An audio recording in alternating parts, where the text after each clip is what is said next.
I think that this is probably one of the things that happens so often in automotive repair shops, and it really holds the business back and it really holds the employees back. I have shops that I go into where the owner cannot sit down for 5 minutes without being interrupted by an employee to make a decision.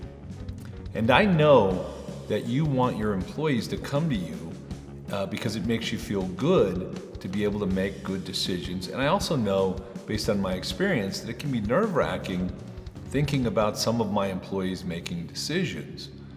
But I need to have employees that can make good decisions, and therefore I need to work with them to help them make good decisions instead of making their decisions for me.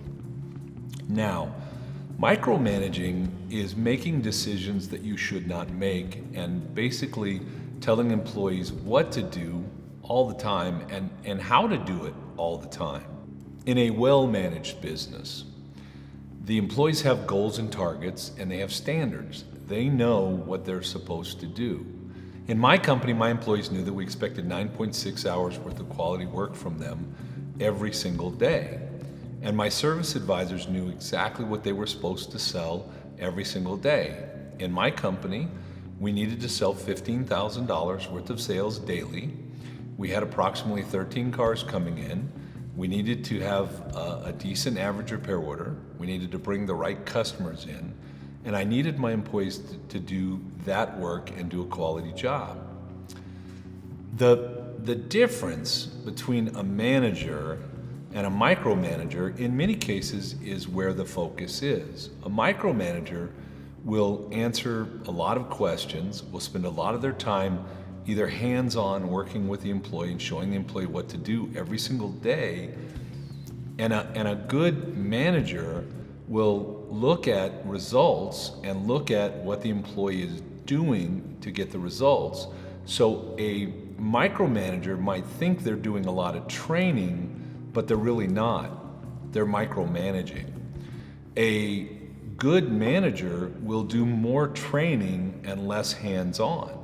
For instance, if my technicians are not producing good quality work, then what we should do is have a discussion about what good quality work looks like and train our technicians to help them to diagnose better and to help them to be better at replacing components and making sure the job is done correctly. It's a process, and teaching them the process and the way to think about it. Micromanaging is an interesting thing because I see it constantly. And I think it's frustrating for the employee, and I think at some point in time the employees actually kind of give up and they just know that the owner's going to come out here and drive them crazy. They hate it, but they know that's the way it's going to be, and they're just resigned to it. When you micromanage, you actually take responsibility away from your people and don't allow them to be responsible. Now, a good manager is going to have people make mistakes occasionally. And funny enough, a micromanager is going to have people make mistakes also occasionally.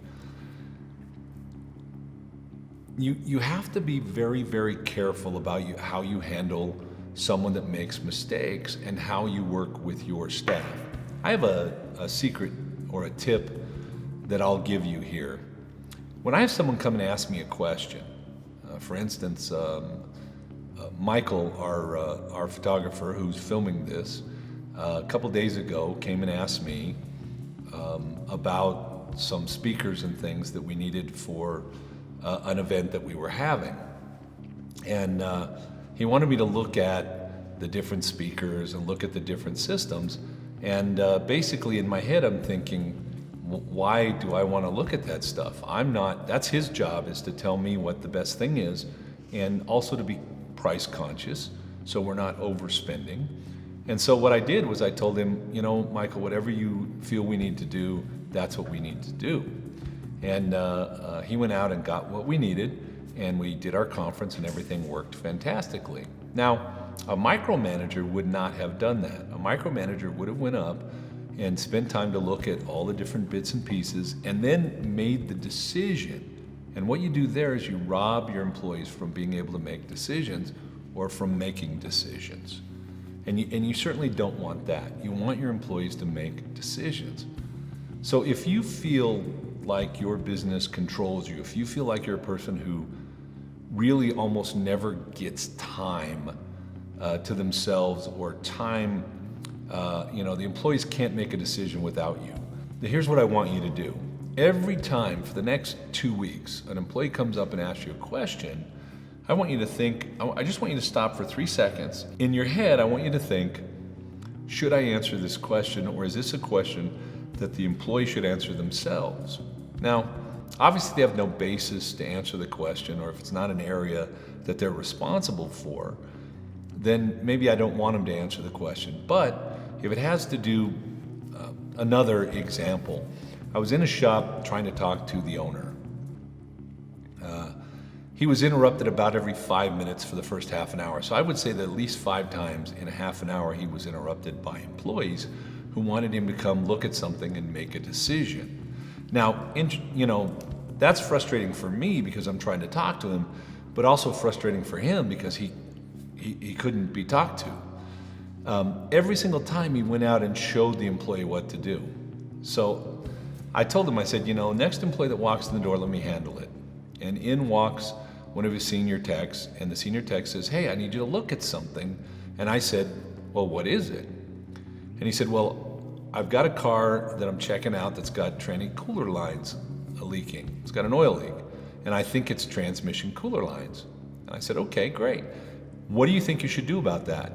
And how could you make yourself sure? And he said, well, I suppose if I cleaned it, test drove it, and re-racked it, I'd be able to tell if it was transmission cooler lines or not. And I said, great, why don't you do that? And then when you figure out exactly what it is, why don't you come in and tell us what it is? And so he left, and 15, 20 minutes later he came and said, yep, it's the tranny cooler line. I said, great, why don't you write that up? Now, if I had gone out, or if the owner had gone out and looked at the transmission cooler lines and told him it was transmission cooler lines, and that did not fix the problem, then the owner is literally accepting that responsibility. There's a book in the 1 Minute Manager series that would help with this, and it's called The 1 Minute Manager Meets the Monkey. I think that anyone that suspects they might be a micromanager should read The 1 Minute Manager Meets the Monkey. I can tell you that when you do micromanage, you take away accountability from your people and you make it impossible for them to make decisions, which is great. You get to make all the decisions, except that's all you get to do in your business anymore is make decisions, because when you have 5 or 6 people coming to you for decisions all day long, you don't get to do anything else.